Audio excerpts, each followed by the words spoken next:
Para evitar el engaño, aprende a dudar de todo y de todos. Buenas noches. Sean ustedes bienvenidos a su canal, Elogiando la Duda.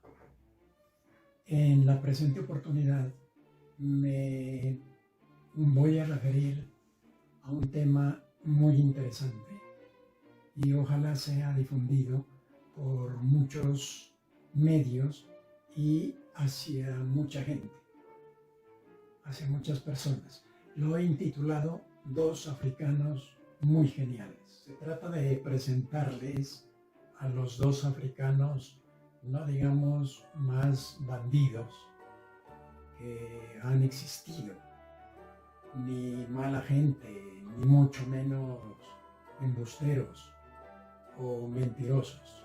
No.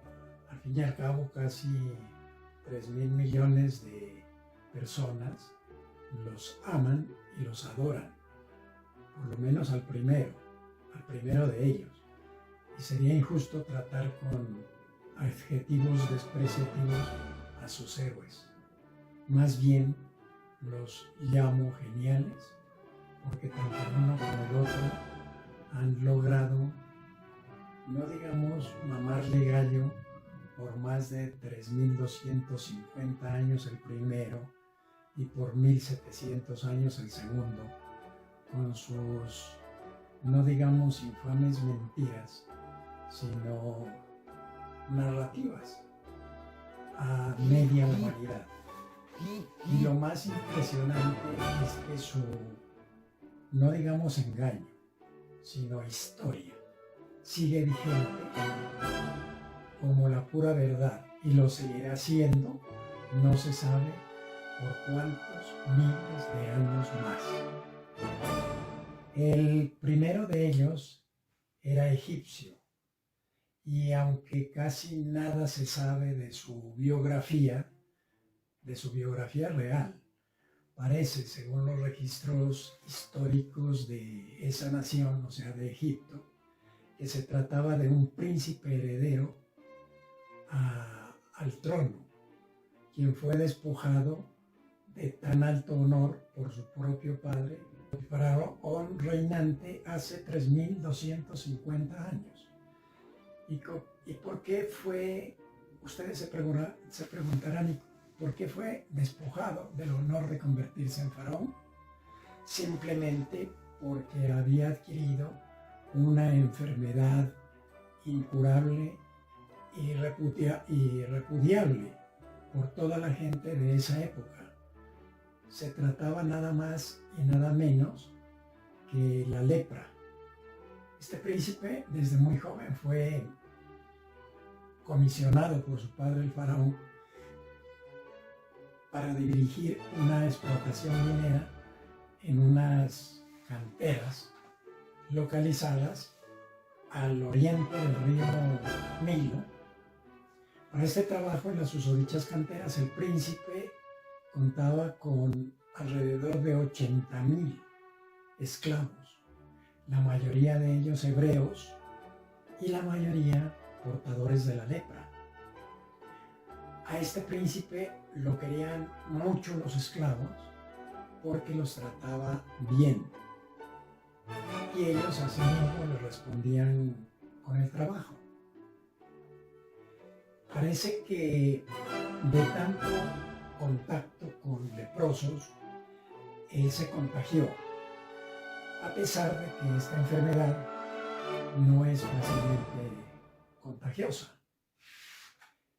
El historiador egipcio Manetón nos cuenta que este príncipe se rebeló contra su padre por esta determinación que a él le parecía injusta, toda vez que solamente tenía llagas de la lepra en uno de sus antebrazos, y que si mantenía dicho brazo tapado, nadie lo notaba. El enojo fue tan violento que nuestro príncipe armó un ejército con sus 80.000 leprosos y le declaró la guerra al faraón. a quien derrotó, motivo por el cual este faraón huyó a otra nación, exactamente a Nubia. El príncipe triunfador trató de organizar un gobierno distinto en Egipto y, entre otras cosas, la emprendió contra la religión politeísta que había ahí, o sea que adoraban a muchos dioses. Y por eso ordenó destruir todos los templos, perseguir a todos los sacerdotes, simplemente porque era de la idea de acabar tantos dioses y optar por adorar a un Dios único. A los 13 años de la usurpación del poder, el faraón había reorganizado sus ejércitos y, con el apoyo de los nubios, no sé cómo se dirá, volvió a Egipto y esta vez derrotó al invasor, su propio hijo, y lo desterró junto con su ejército de leprosos, quienes pasaron al otro lado del Mar Rojo a deambular por el desierto sin rumbo alguno, y posiblemente hasta se establecieron ahí. Hasta aquí lo histórico, registrado en los jeroglíficos egipcios. Pasado algún tiempo, este expríncipe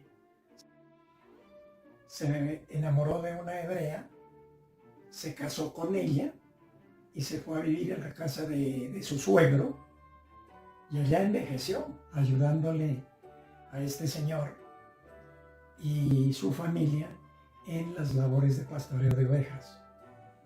Esto no se sabe si es o no histórico, pero la tradición hebrea así lo ha venido contando oralmente de generación en generación. Supuestamente contado por el propio protagonista. De sus compañeros de la rebelión, nada se sabe. Pero lo más probable es que también se volvieron viejos y se fueron muriendo hasta no quedar ninguno. Este príncipe no podía rendirse y entonces, aparte de cuidar ovejas, se dedicó a pensar y a hablar con los pastores que iba conociendo. Es de dejar muy claro que este hombre, aparte de haber sido un excelente militar cuando vivió en Egipto y era príncipe, y pues era muy instruido como buen príncipe que se respete, empezó a hilvanar cuentos de sus supuestas aventuras, unas reales y acomodadas y otras fantasiosas. Se inventó una leyenda de un Dios único que era su tema desde hacía tiempos, y además este Dios dice que era creador de todo lo existente. Este Dios, decía este expríncipe, enviaba mensajes a los hebreos de cómo comportarse y cómo llevar una vida agradable a ese mismo Dios, utilizando para ello a profetas inexistentes que solo él tenía en su cabeza, en su mente.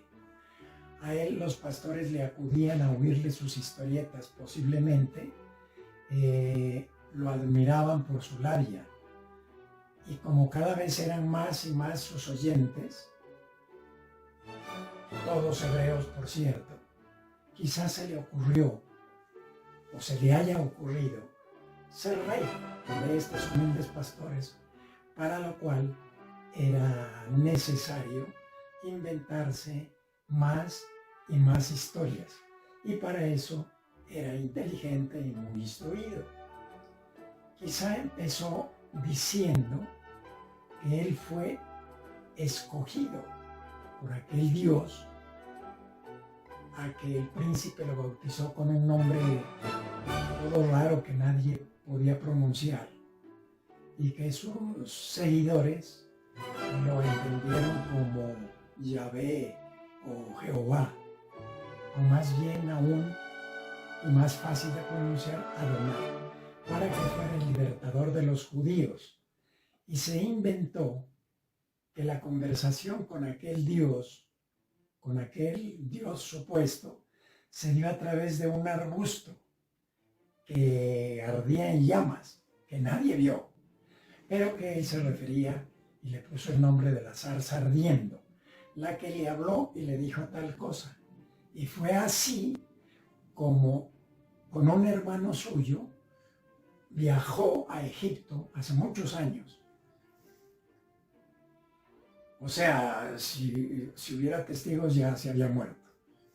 Este falso viaje lo hicieron para visitar al faraón del momento y convencerlo que dejara libre a su pueblo.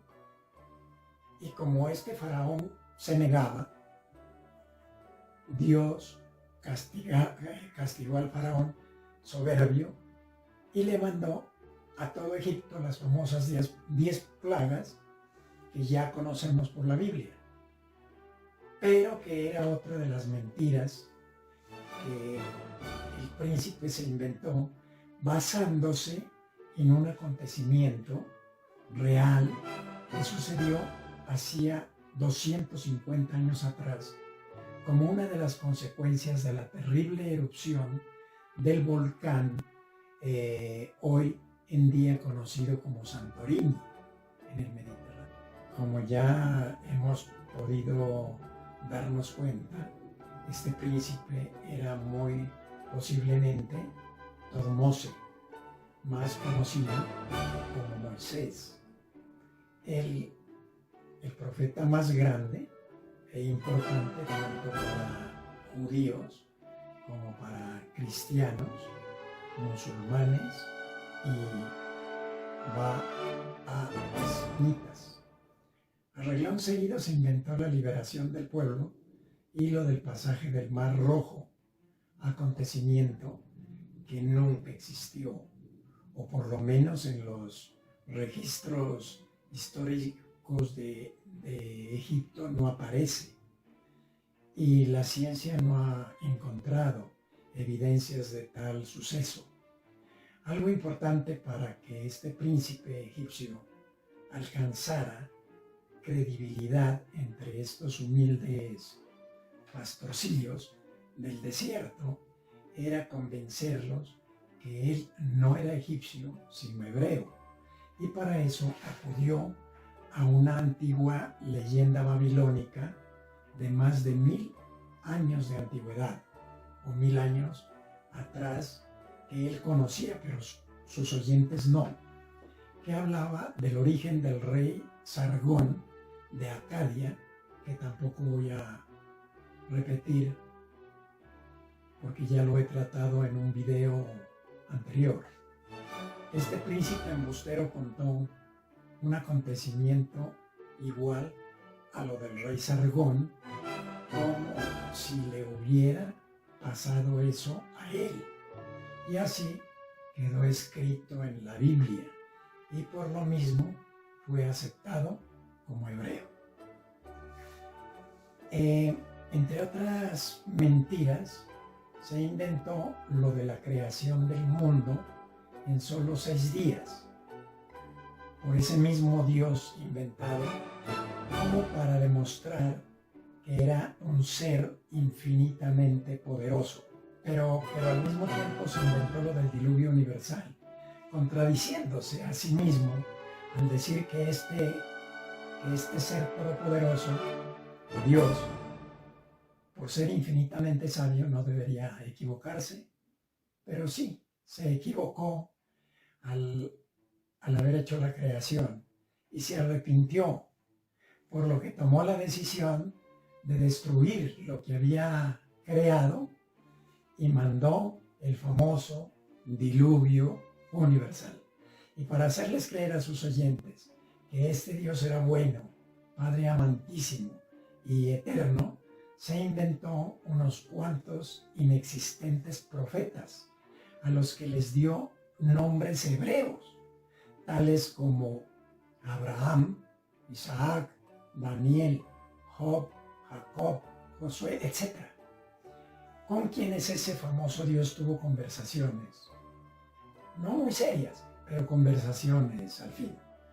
Lo importante para Moisés era poner en boca de los profetas cosas que él inventara, pero que las hacía pasar como pronunciadas por Dios. También se inventó lo de los 10 mandamientos de la ley y creó la fantasía del monte Sinaí. Claro que el monte sí existe. Ya para cerrar esta primera parte, es importante decir que con toda esa sarta de mentiras fueron escritos los 5 primeros libros de la Sagrada Biblia, los mismos que son doctrinarios del judaísmo, más conocidos como la Torá o el Pentateuco. Ahora, Moisés quizá no pensaba en inventarse una religión mundial, sino unas normas, preceptos y mandatos solo para los hebreos, para que lo obedecieran a él como el libertador, rey y juez, y además el enviado de Dios. El segundo africano aparece en el escenario terrenal 1550 años después de Moisés, y aunque su motivación fue diferente, también se inventó una religión y su correspondiente Dios. Si bien la motivación de Moisés era solamente volverse amo y señor de los judíos, este segundo judío estaba motivado dizque por salvar a la humanidad entera, óigaseme bien, del furor que le causaba a Dios el hecho que la humanidad estuviera adorando a muchos dioses en las religiones politeístas de su tiempo, tales como los griegos, los romanos, los persas y otros pueblos, en vez de solamente tener un solo Dios, como lo tenía la religión monoteísta de los judíos. Este segundo africano, siendo un hombre instruido y buen parlamentario, había dedicado gran parte de su vida a analizar las religiones antiguas y las de su época, llegando a la conclusión que las personas de religiones politeístas eran descreídos, conflictivos, rebeldes y hasta subversivos. En cambio, los judíos, que eran monoteístas, eran personas sencillas, dóciles, manejables y obedientes. Y así fue como se le ocurrió inventarse una religión monoteísta para el Imperio Romano. Y como esas características de los judíos, de sencillos y obedientes, le sonó bien a uno de los emperadores romanos, decidió apoyar a este africano, el cual batalló mucho para ser escuchado en las altas esferas del gobierno imperial. Al primero que quiso engrupir sin éxito fue al emperador Diocleciano, luego al emperador Valerio, pero no le resultó, hasta que al fin el emperador Constantino I,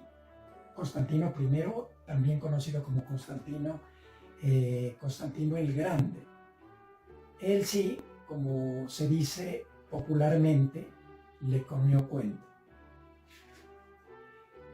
Este invento sucedió hace 1700 años y su autor se llamaba Lactancio, africano de nacimiento, de lo que hoy es Argelia. En ese tiempo no se llamaba así. Pero era una colonia romana, o sea, este señor era un ciudadano romano. Este se inventó semejante patraña como mecanismo, según él, de moralización y de sometimiento del pueblo, que para el año 1055, que era esa época del calendario romano, o sea, el correspondiente al año 3 de nuestra era, era un pueblo que estaba corrompido, indisciplinado y sobre todo con grupos subversivos por todas partes, lo que mantenían a Roma en guerra permanente. El Dios que inventó Lactancio debería ser hijo del Dios único de los hebreos, o sea, hijo de Jehová. Y para evitar reacciones negativas por parte de la gente, Lactancio pensó que había que ubicar la historia del pasado, más exactamente 300 años atrás, con el propósito de que ya no existieran testigos que lo pudieran desmentir. Por tal razón, el nacimiento, vida, milagros, muerte y resurrección de este supuesto Dios debería ser ubicado en la época del emperador Tiberio y su locación en la misma de donde era Jehová, su padre, o sea, en Israel. Lactancio también tenía pensado que el tiempo transcurrido entre la época del emperador Tiberio y la del emperador Constantino, o sea, 300 años, había que llenarla con testimonios falsos, lógicamente, que aseguraran haber conocido la vida, obra y milagros de ese Hijo de Dios ficticio, al que Lactancio bautizó con el nombre de Jesús, el elegido, ungido, o sea, Cristo. Este africano pajudo redactó él mismo los tales testimonios de los falsos testigos, inventados por él, además de precisar que Lactancio, si bien ya tenía su plan pues en la cabeza, tenía redactada una enorme cantidad de rollos de papiro o de pergamino, pero además contó con un grupo de colaboradores redactores pagados por el emperador Constantino, pero siempre al mando de él y de otro amigo del emperador que lo nombró como colaborador de Lactancio, llamado Eusebio de Cesarea, que después el propio emperador lo volvió obispo. Con este equipo se demoraron más de 6 años en redactar todo lo que nos leen en la misa los sacerdotes y en todos los cultos los pastores, como por ejemplo los 4 evangelios cuyos autores pues sabemos que son Marcos, Mateo, Lucas y Juan, son inventados. O sea, ellos nunca existieron, nunca. Y sus escritos tampoco. Y como todos sabemos, narran como verdadera la historia de Jesús, desde la anunciación a María hasta su muerte y resurrección. Lo mismo hicieron estos embusteros, inventándose personajes inexistentes, como Pablo de Tarso y sus famosas epístolas, San Pedro y sus cartas, y presentando apologistas del cristianismo que sin existir habían escrito y descrito milagros, sermones que le habían oído al maestro sin existir. También, por orden de Lactancio y Eusebio, se inventaron mártires y persecuciones a cristianos por emperadores romanos, que si bien estos sí existieron, pero que por alguna razón Lactancio les tenía alguna bronca. Entonces a ellos los metió como los emperadores perseguidores, les endilgó, mejor dicho, tales crímenes de persecución a cristianos. Claro que esto lo hizo cuando ya hacía rato que estos emperadores habían muerto y nadie para defenderlos y nadie para discutirle esas mentiras que aparecieron de la nada, narrativas históricas, pues bien hechas lógicamente, ¿no?